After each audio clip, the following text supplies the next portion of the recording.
Hi, welcome to my YouTube channel. My name is Sumit Goyal and today I am going to tell you about the visual force triggers. Now first of all, let's understand what are triggers. Triggers are the custom code that fires when a record is created, updated or deleted. Basically, it's an automated code which can be executed or which can perform whenever we create a new record, whenever we delete or whenever we update a record on a custom or on a standard object. There are two types of triggers. We have apex before triggers and we have apex after trigger. Why I'm writing here apex? Because basically we are going to write the trigger in an apex code. And so basically apex code is generally contained in classes, and we'll be going to create triggers in the form of apex classes. So let's see how to create a trigger in a Salesforce and how to execute a trigger. So for that, let's take a scenario. The scenario is I have created one object over here, books object, and what I wanted to do is whenever a new record has been created into this book, whenever a new record is created, what let's say I write here book name .NET developer, and the price I entered over here is whatever price I'll enter over here, and as soon as I click on save, so what I want to do is I want to perform or I want to give a 10% discount on this particular on this price. So I hope you have got my point. What I want to do is I want to apply a discount on this price, 10% discount. So this I want to perform with the help of triggers. So let's see how to create a trigger in Salesforce. So to create a trigger, first of all, what I wanted to do is I wanted to create I want to build the logic into an apex class, and then I'm going to initiate or call that apex class from a trigger. So how to do that? First of all, let me create an apex class. So to create an apex class, click on setup, develop and apex classes. So I click on apex class, click on new, and I'm going to write an apex code over here.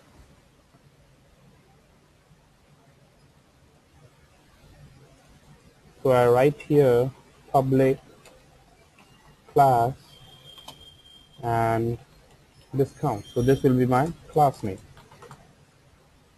Then I write here public. Okay, let me write in a proper order so that it will be very clear. Public static void apply discount book underscore C books.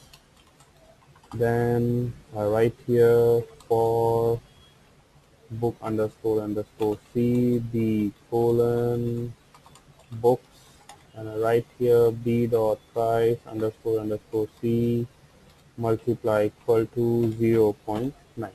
Now basically what is happening this in this course, you see this class I have defined as a public. So this means this class is available to other apex classes and triggers also.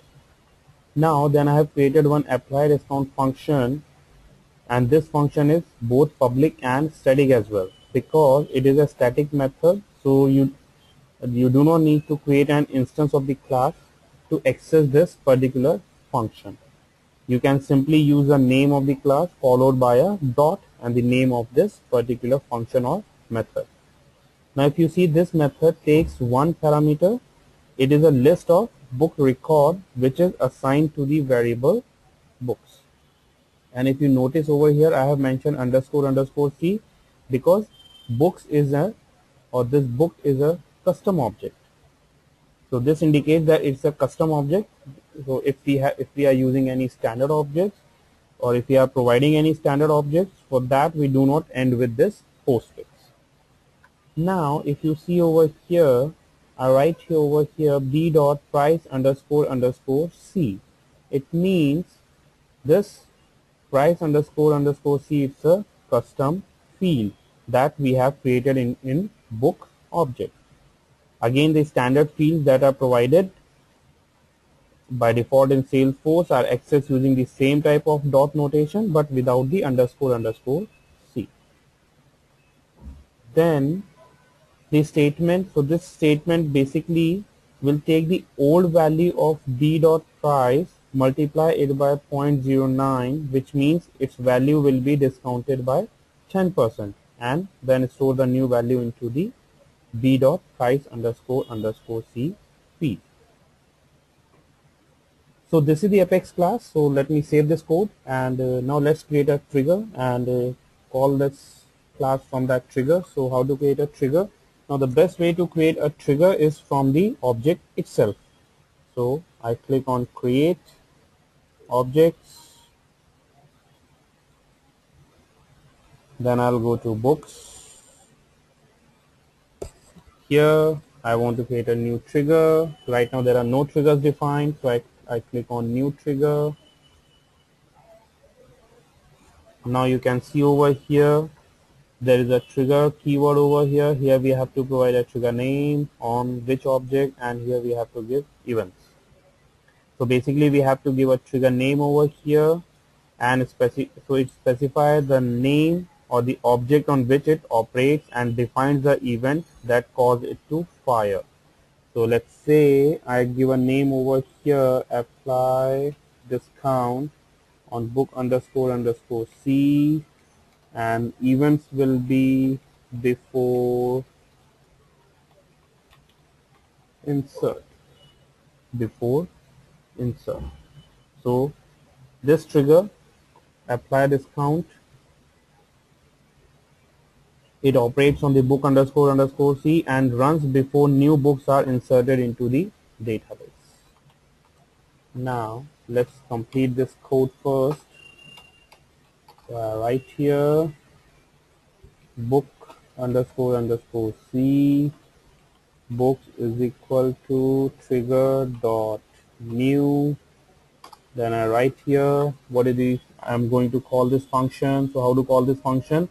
As I told you, because it's a static function, so we do not require to create any object. We can simply use this class name and function name, and because it's a public, so this will be accessible from any trigger and any Apex class. So I write here discount dot function name is apply discount, so I copy paste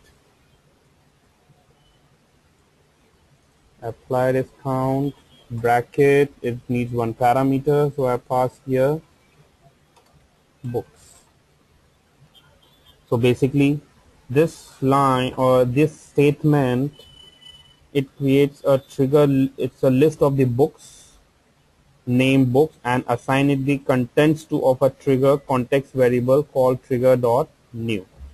So basically this trigger context variable are implicitly defined in all triggers and provide access to the record that cause the trigger to fire. So in this case what happened, this trigger dot new contains all the new books that are about to be inserted. Now this line of code, it call the method apply discount from this discount class, and it passes an array of new books over here. Now our trigger is ready, or my trigger is ready, so I click on save. What the line over here, trigger.new. Yeah, sorry about that. I missed this bracket over here because it's a list of arrays, so that's why we require this bracket over here. Now I click on save, so this trigger will be saved. Now let's go and check whether this trigger is working fine or not. So I click on books, and you see the status is active over here. I click on new and try to create a new record. I write here developer 501, certification price is let's say 2000. Click on save. So right, as you can see here, I have entered the price over there 2000, but here you can see the price is 1800 because 10% discount has been applied on the price over there. So this is how to implement a trigger in Salesforce. That's all in this video. I will be coming up with some new videos with new topics. I hope you like this video. So that's all for the video. Have a nice day. Bye bye.